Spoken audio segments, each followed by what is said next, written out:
Good morning and welcome to the First Unitarian Society. My name is Kelly Crocker and I'm one of the ministers here, and typically I do this ahead of time. Today I'm joined by the worship team of Linda Warren, Daniel Carnes, and our special guest musician, Philip Delaquest. Thank you for being with us, Philip. Our new mission statement as of last Sunday's parish meeting. At First Unitarian Society, we question boldly, listen humbly, grow spiritually, act courageously, and love unapologetically. If you're visiting us today, welcome. We're so very glad that you're with us. If you'd like more information about our activities and programs, please stop by the welcome table in the Commons. It is through the doors to your right next to the elevator. I believe Karen Rose and Jane will be there, and they'd look forward to speaking with you. We also hope that you'll be able to stay and join us for coffee hour immediately following today's service, which is also held out in the Commons. To all those who are joining us virtually, we are glad that you are with us as well. We hope that you'll be able to watch the announcement slides immediately following the service to find out more about what's happening here at First Unitarian. And now, I invite you to join me in a moment of silence as we center ourselves and bring ourselves fully into this time, joining together once again in community.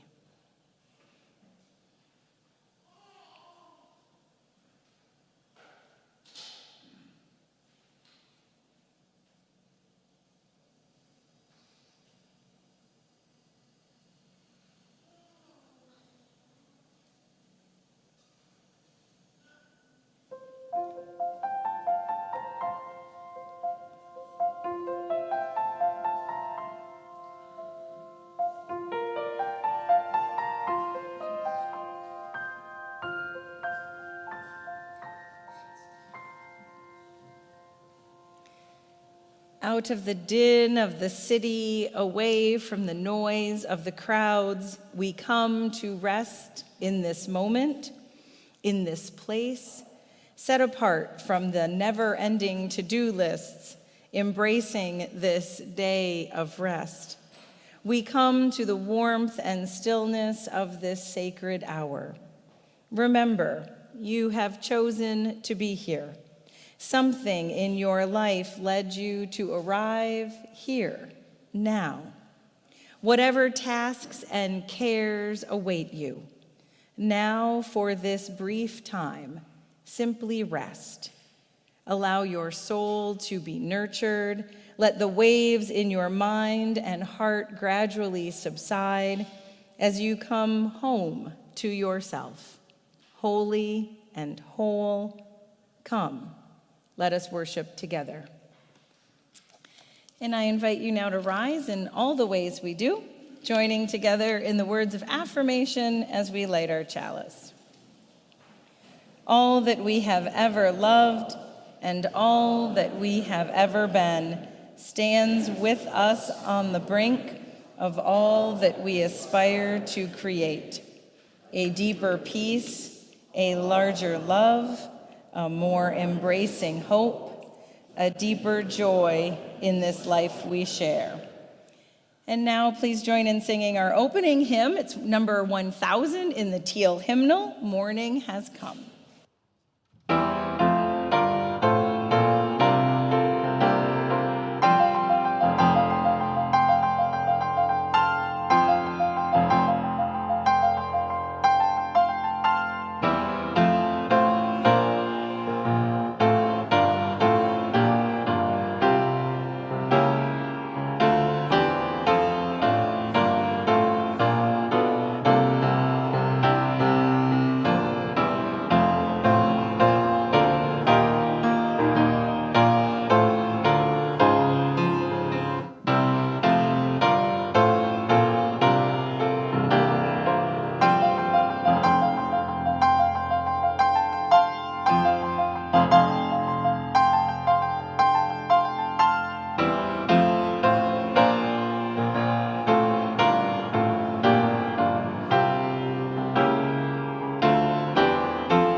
Please be seated.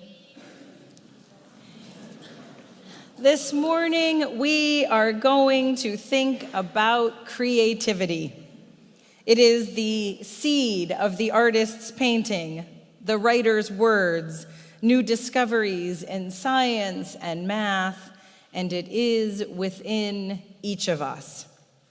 Now, many of us think that creativity is something reserved for artists and writers, musicians, those creative types. But I believe creativity is a piece of all of us, a muscle that we are born with and we flex and grow throughout our lives, that it's a part of us somehow, and we all express that creative side, that imaginative side differently. It can show up in day-to-day tasks like gardening, cooking, knitting, sewing, journaling. It's easy to see the creativity in building a fort made out of sticks in the woods, painting a picture, even negotiating the rules of a game. Everyday moments build creative skills. A child helping their parents adapt dinner when they're out of a key ingredient is coming up with solutions, seeing what happens when their ideas meet the real world. That is the essence of creativity. Creativity is in the very way we approach our world, handle our challenges, how we see the people around us, how we manage our relationships. I will tell you that some of my most creative moments have been negotiating with a child. Maybe you're creative at work. Maybe you're solving problems and coming up with new strategies. Perhaps you are creative at home, figuring out family conflicts, or just creating one meal that everyone in the household will eat.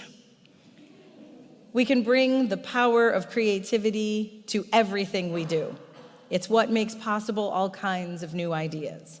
So when we think about creativity today, give yourself permission to think of you as one of those creative types and see where it takes you.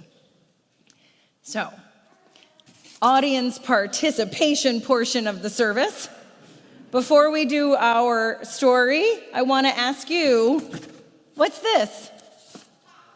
It's a box, right? Just a simple, ordinary box. What can you do with a box? What's that? Put a cat in it. That's in, 2 weeks, blessing of the animals? Please, someone bring a cat in a box. That will be pure joy. What else can we do with a box? What's that, Cleo? Make a pillow fort. Cleo, I kind of want to see if you would fit in this box. Do you think you would? Do you think? Yes. No hesitation. Thea. Put Thea inside of the box. What would you like to do if you were sitting in a box? Make a bunch of drawings? Yes.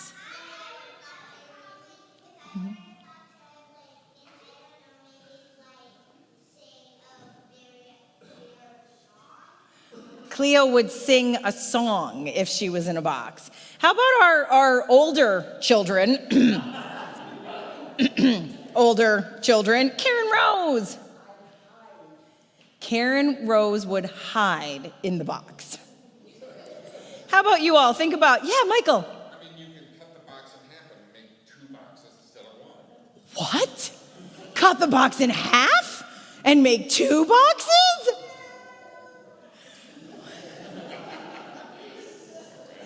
What else? Wrap it in pretty paper. Thanks, Anne. That was a great idea. Store your yarn in it. I might need to take this box home. Joycey. Make it into a dollhouse? I love that idea. I just need y'all to know this was a box I found upstairs in the conference room this morning. It's just a box, but look at all the things you came up with to do with a simple box. So our first story today is exactly that. What to do with a box. A box. A box is a very strange device. You can open it once. You can open it twice. Look at Cleo and Thea. That was you in the box. You can climb inside and read a book. It can be a library. It can be a palace or a nook. You can lock the door with a magical key. You can invite your dolls to come in for tea. You can paint a landscape with sun, sand, and sky, or crayon an egret that's flying right by. You can paint a blue river and some very green trees. You can borrow a fan if you need a small breeze. You can drive in that box all around a dirt track. You can sail in that box off to Paris and back. A box. A box is a wonder indeed, the only such magic that you'll ever need. So come for a visit right now. Come right this day. I've got a grand box, so we too can play. The end. Maybe it's never the end with a box. Thank you for playing along.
Thank you. So now we know we're all creative, right? You're completely on board with this. Recognizing, you believe me, 100%. Recognizing our own creative nature. however we choose to express it, is powerful. It can open new pathways to joy and delight. It connects us to the creative forces of our world. There's another connection possible in the pursuit of creativity, and that is when we are creative together. When we can understand ourselves as creative beings, we can open our hearts to each other as creative beings as well. And that openness can bring new possibilities, new pathways, and new life.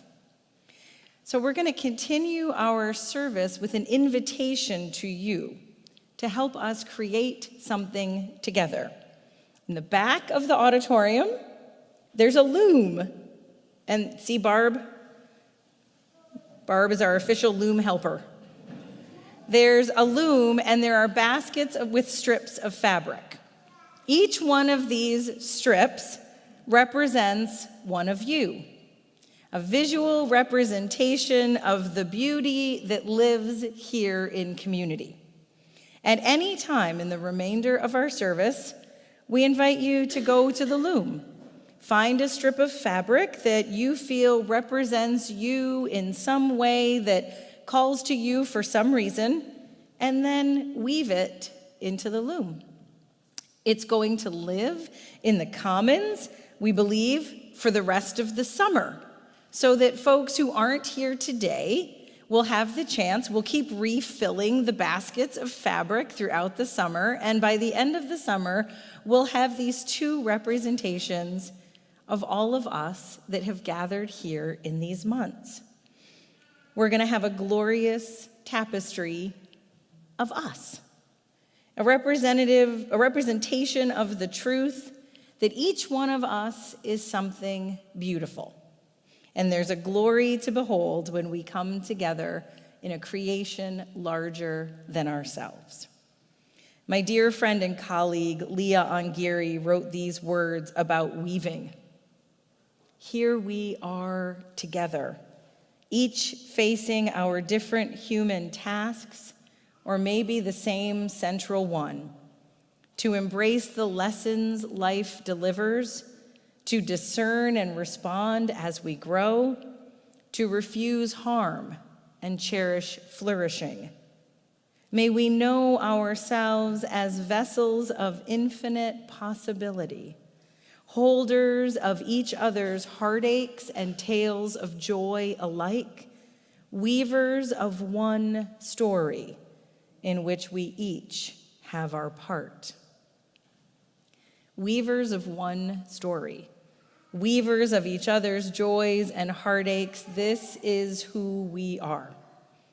Weaving has long held power as a form of storytelling, of representing a community, a tribe, a nation, a family. The poet Kristen Home wrote, "If a city were a fabric, it would look like this, a resilient knot, bright neon streaking through a squiggle of patterns, loose ends waving in the wind, waiting to connect. We trail across the land in waves, each carrying a unique gesture. Little do we know how we build and support each other. We move in reaction to the body beside us. We are the threads weaving wholeness again." The simple act of weaving a strip of fabric in and out of a vertical warp is similar to breathing.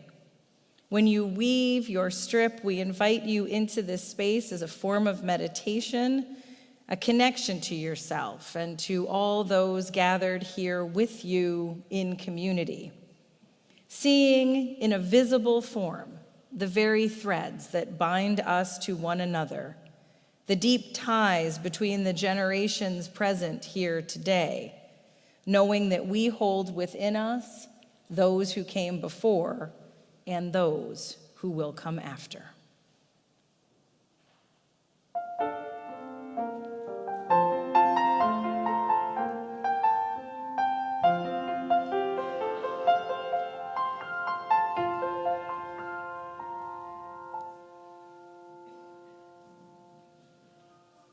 And I invite you now into this time of giving and receiving, where we give freely and generously to this offering, which sustains and strengthens our community here, and also the work of our outreach offering recipient, who this week is the Nehemiah Center for Urban Leadership Development, which fosters emerging leaders in the African American community, and among many assistance offerings creates programming for African American men re-entering the community after incarceration. You can find out more about Nehemiah and their work at the table located in the Commons, pretty much across from the center doors. Members of our racial justice ministry team will be there. They'll also be grateful for your support in funding 15 plush blankets as a gift to Nehemiah, and you can see the blankets and find more information at their table. There's multiple ways to share your gifts. Baskets are being passed in the room, and you'll see on the screen that you can donate directly from our website, and the text to give information is there as well. We thank you for your generosity and your faith in this life we create together.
Thank you to those who are already up and weaving. It looks gorgeous from here.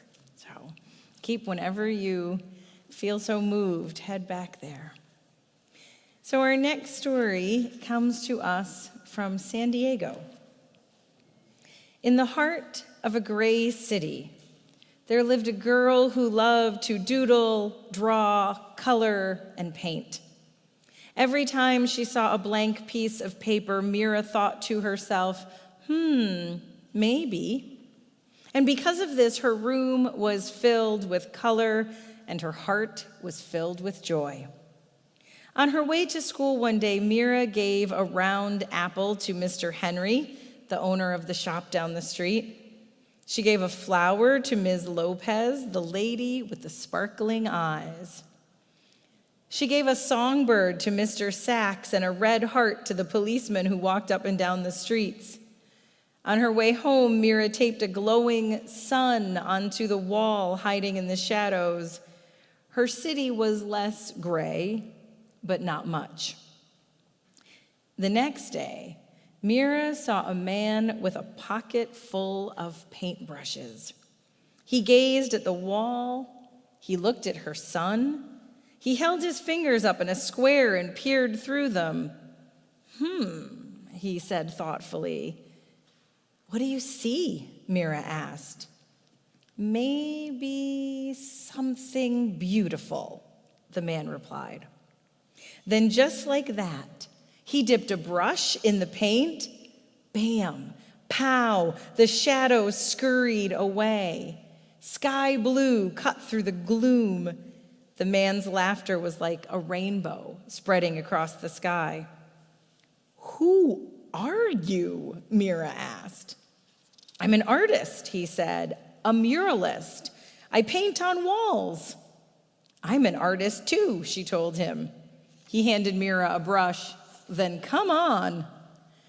Mira dipped it in the loudest color she saw, and the wall lit up like sunshine. As the man drew pictures on the bricks, Mira added color, punch, and pizzazz. Soon Mr. Sachs joined in. Then came others. Everyone painted to the rhythm, salsa, merengue, bebop. Even Mira's mama painted and danced the cha-cha-cha.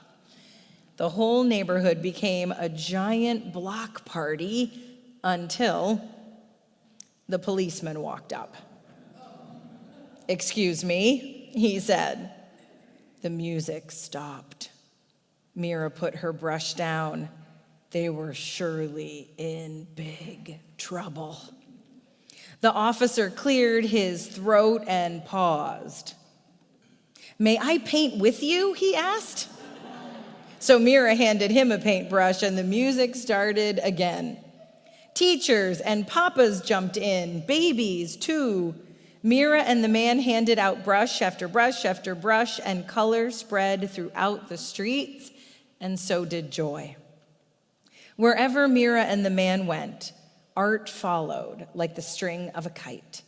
After they colored the walls, they painted utility boxes and benches.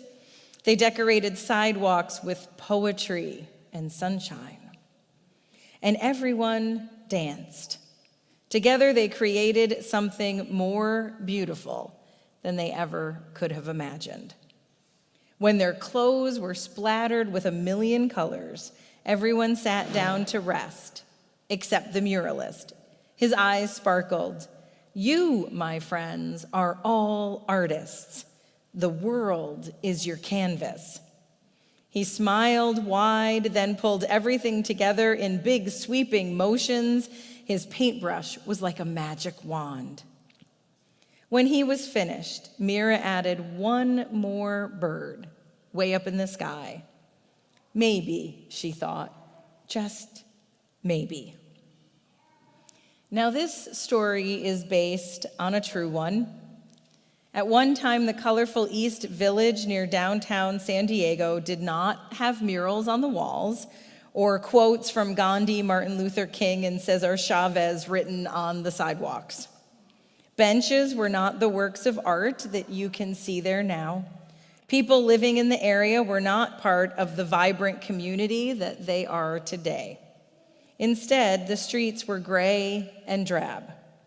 But one day, a team, an artist and a graphic designer and community leader moved in and transformed the neighborhood into a place of beauty. Rafael and Candice Lopez designed a plan to bring people together to create art so their neighborhood could become a better place for all to live. They held meetings in their home and all were invited. Police officers, graffiti artists, teachers, single parents, children, folks without homes, and more. With the help of many, the Urban Art Trail was born, and volunteers of all ages, races, walks of life committed themselves to one goal: reviving their community through art. Murals, benches, utility boxes in bright colors, mosaics around little trees along the street. They painted poems on the sidewalks, and little by little, their entire neighborhood became a work of art and an inspiration to all who live there. Their story is an invitation to not only add beauty to walls and streets, but to use creativity to transform minds and hearts. And perhaps this is what creativity can do. It can transform our hearts and our minds. Maybe this is what we are called to do for ourselves and for one another, to use our own imaginative spark, the one that lives within each of us, to challenge and inspire each other's thinking, to affirm each other's wisdom, to share each other's journey, to make space for the inspiration that comes, the beauty that arrives when we are creative together. So as we move into the summer and we feel the creative powers of the earth bringing forth more and more life, may we find it also in ourselves and in one another, allowing all of us to flourish.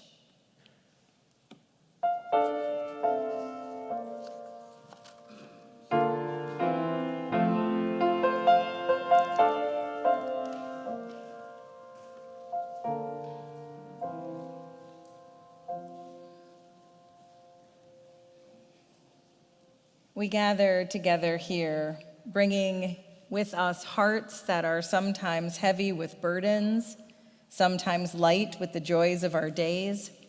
We share them all here, knowing that they are held in love. Today we light a candle of hope and healing for Anders Hornblad. Anders suffered damage to his optic nerve and is in danger of losing vision in that eye. Many of you will remember Anders and Emily Melcher, who were members here a long time ago. We send both Anders and Emily our prayers and our hope for healing. And we light a candle in honor of Memorial Day. For those who could not grow old, and those forced to grow old long before their time. For all our losses, the people, the stories, the loved ones, the futures that could have been. This candle is for the hard work that is ours to do, facing the difficult realities of our present and our past, the pain and the loss of violence, war, and hatred.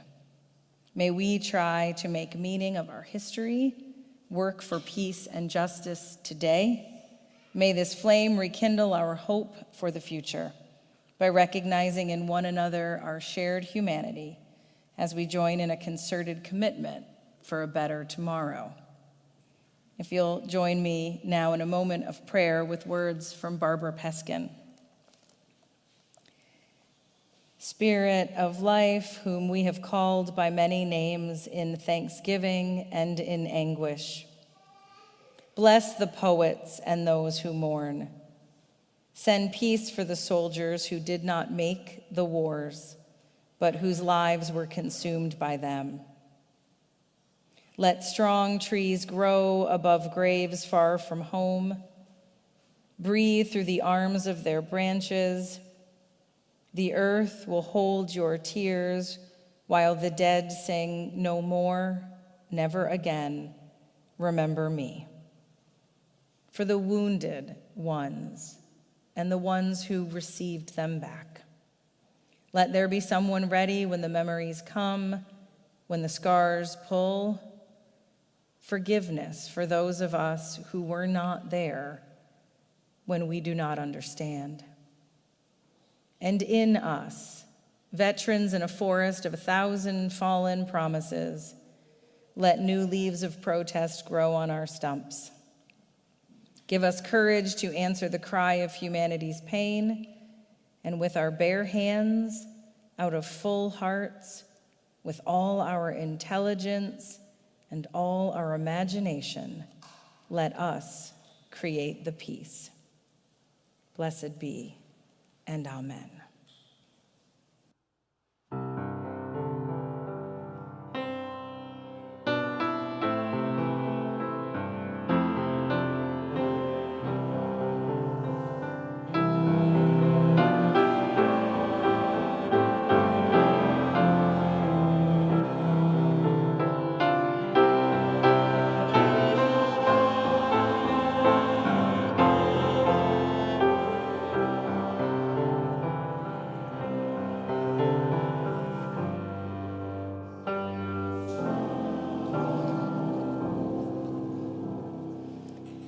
And now please rise in all the ways we do to sing our closing hymn, which is number 40, The Morning Hangs a Signal.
May the call of creativity arise again from within. May your own creative unfolding leave you in awe. May the beauty that has blessed you lead you to create beauty for those you love and those you do not know. May the creativity that arises between us help to birth the world anew. Blessed be, go in peace, and please be seated for the postlude.